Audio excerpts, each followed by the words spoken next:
Os testes, na verdade, foi a continuação do que já tinha sido falado na primeira palestra. Então ele falou sobre algumas premissas, tipo, o teste unitário tem que ser centralizado no desenvolvedor, e aí tem aquele esquema do método TDD, né, que é o desenvolvimento orientado a testes, que é o que o Endola já tinha falado aqui, né, do cara começar a desenvolver pelo teste, né, e antes de colocar a mão no código mesmo para começar. Falou do que o resultado tem que ser independente da ordem de execução, tem que ter independência entre os métodos de teste, né? Então, tipo, um método não pode depender do resultado do teste do outro método, né? Os métodos de teste têm que ser independentes. E o switch não pode demorar mais que 15 segundos, né? Então o teste tem que ser bem rápido, né?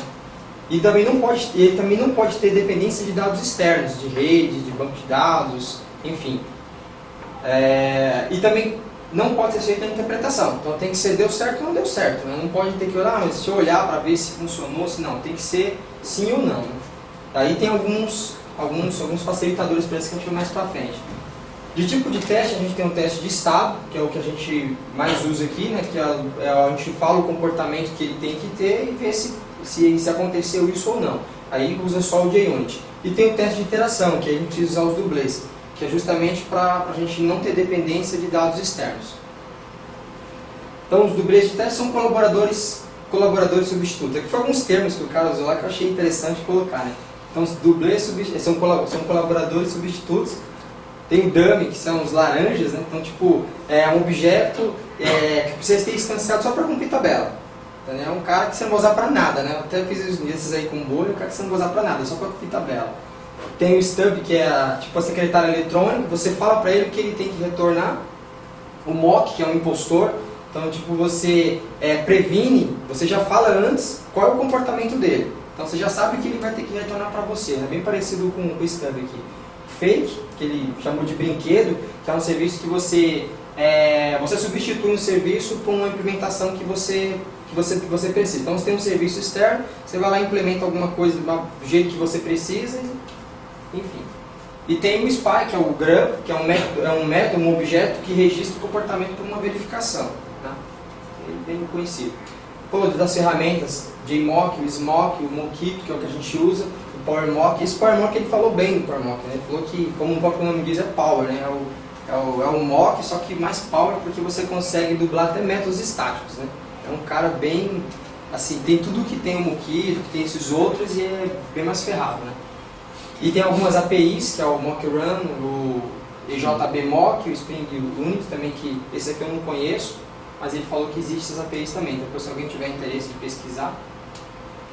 Todos os testes contínuos, que são aqueles testes que executam automaticamente quando o código é alterado. Achei interessante também. Então tem o Infinite Test, o JUnit Max, que esse é comercial, e o autoteste do JRiver. Então, são testes que vai executando e vai ver se alterou o código. Alterou o código, ele testa e diz se deu certo ou não. Tem os testes de interface também do usuário, se é legal, ele falou do Selenium, acho que é o mais conhecido aí, que é teste a partir do browser. Então você pode testar no browser, você pode testar na verdade a operação do usuário.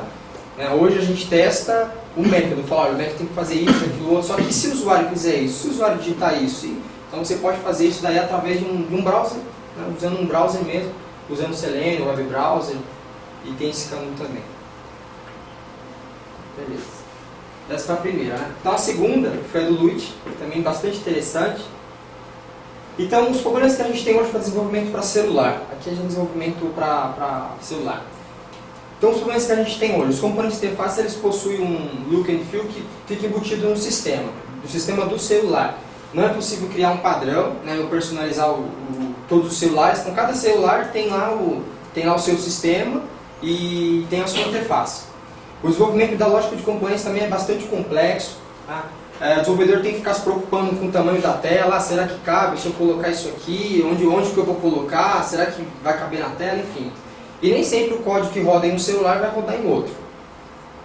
Então, essa aqui é um exemplo de tela, por exemplo, são 4 tipos de celulares, a mesma tela de login, vocês percebem que é bem diferente, né?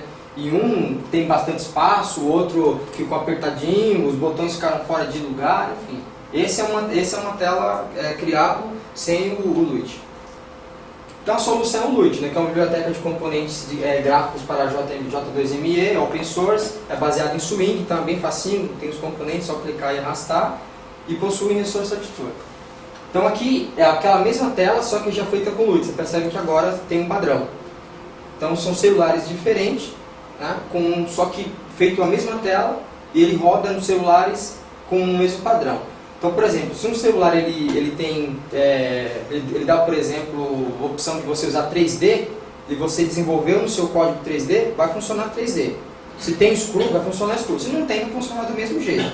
Então você não precisa ficar se preocupando com para que tipo de celular você vai programar. Você programa do jeito que você precisa, se tiver a funcionar, se não tiver, vai funcionar do mesmo jeito também. Então esse foi o Lute.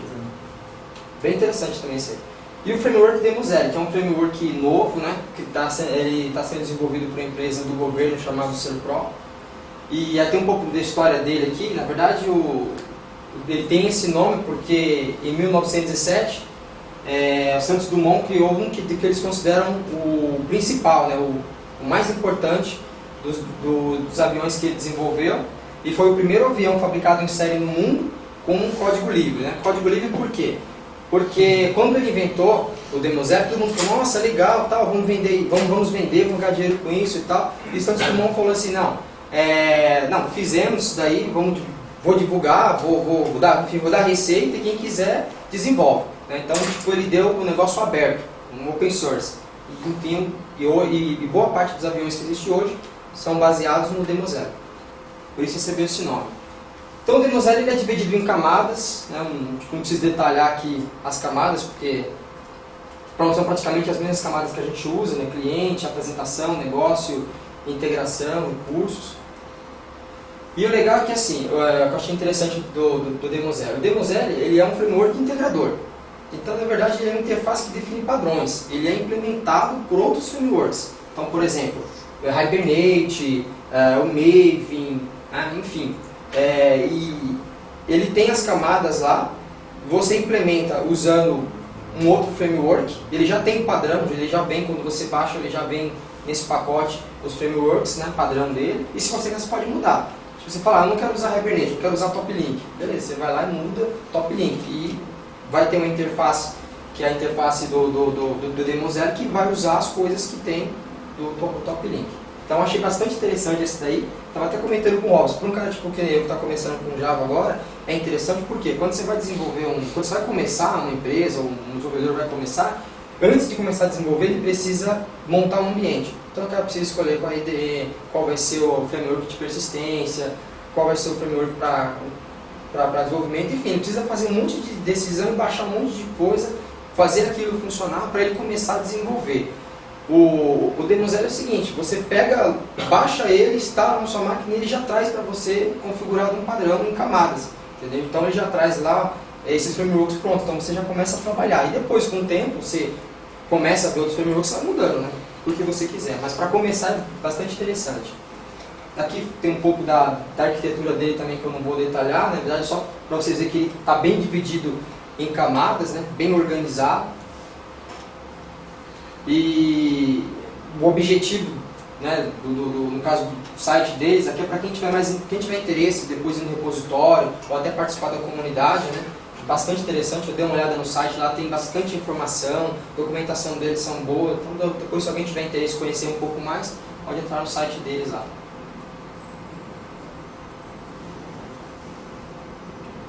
E por último, esse eu achei interessante pra caramba. Que esse acho que todo mundo já conhece aqui, né? O JPA. Né? Esse acho que já foi até usado aqui, né? Foi usado, já foi usado aqui. Então, achei interessante, apesar dele estar na versão 1.0, achei bem legal. Então ele é uma tecnologia ORM, como o Hibernate, TopLink, né? o JDO, só que ele é um design pattern, né? Eu até coloquei aqui embaixo, na verdade pegaria aqui em cima esse tópico, mas assim, ele não é uma implementação, ele é apenas uma especificação. Então ele não implementa nada, ele tem uma especificação, tem um padrão e ele é implementado por outros frameworks. Então você pode implementar ele com Hibernate, até na frente tem uns caras que dá para implementar. Então o legal dele é uma forma simples de mapear objetos de banco de dados e ele padroniza o mapeamento. Né? E ele tanto funciona com JE quanto JSE. Então, no dia lá o cara fez um exemplo bastante interessante, que ele desenvolveu uma classe usando o JPA, desenvolveu lá um sisteminha web usando o JPA, e depois facilmente ele mudou só o view, na verdade ele usou toda a estrutura, pegou só o view e fez o mesmo sistema em desktop, e funcionou do mesmo jeito, entendeu? Sem fazer mudança de código na arquitetura para trás, só no view. Então achei bastante interessante também, justamente porque funciona com os dois. Então ele pode ser implementado pelo Hibernate, pelo TopLink, pelo OpenJPA, pelo Eclipse Link, tem mais uns dois, mas acho que os mais conhecidos, pelo que eu pesquisei, são esses carinhas aqui que dá para implementar. Então tem aqui um desenho, né, que tem a aplicação Java, para você entender como funciona. Tem a aplicação Java, então tem um JPA, e embaixo do JPA tem os caras que implementam ele, que pode ser qualquer um desses aqui, né? Como eu disse, Hibernate, TopLink e tal. E aí depois tem a API do JDBC e o driver do JDBC, né? E o banco de dados. Então, ou seja, ele faz uma, digamos assim, ele faz uma camada antes da implementação do framework que você vai usar. Isso é legal porque, assim, eu achei bastante interessante, porque a mudança é muito sutil, você não precisa fazer mudança de código quando você quer mudar de framework de persistência. Então, se você está usando o Hibernate, você fala, pô, saiu um negócio interessante e o JPA, por exemplo, o Eclipse Link, quando o Eclipse Link se torne melhor do que o JPA, ou do que o Hibernate. Você fala, eu quero mudar. Hoje, se a gente tiver que mudar, a gente tem que mudar muita coisa, né? Porque a gente tem que reformular um monte de coisa, exatamente, tem que mexer no código e tal. Usando o JPA, não, você tem que, só tem que ir lá e checar e falar, e agora eu quero usar esse cara. Por quê? Porque você definiu em cima de um padrão. Então o JPA é que vai se virar para conversar lá com o Eclipse Link e vai traduzir para o que você quer. Ele usa o esquema de annotation, né? Que é o esquema que a gente conhece. As annotations são as mesmas que a gente usa. E pode fazer também configuração por exceção. E assim, como falha dele que eu achei, que não tem ainda porque está em versão 1.0, mas é um negócio que promete, já tem até uma JSR para ele. Mas assim, estão prometendo que vão fazer, colocar criteria, colocar um monte de coisa que tem no Hibernate, que tá bom pra caramba agora, né? Colocar um monte de coisa que tem no Hibernate para funcionar melhor, porque hoje ele não tem. Hoje ele, tipo assim, tá bem padrão, né? Então tem um monte de coisa que tem no Hibernate, que tem no Eclipse Link e tal, que ele não tem. Mas na versão 2.0 já promete que ele vai ficar muito bom, né? Então eu acredito que vai ser uma opção bastante interessante para o futuro. E é isso aí que eu aprendi lá.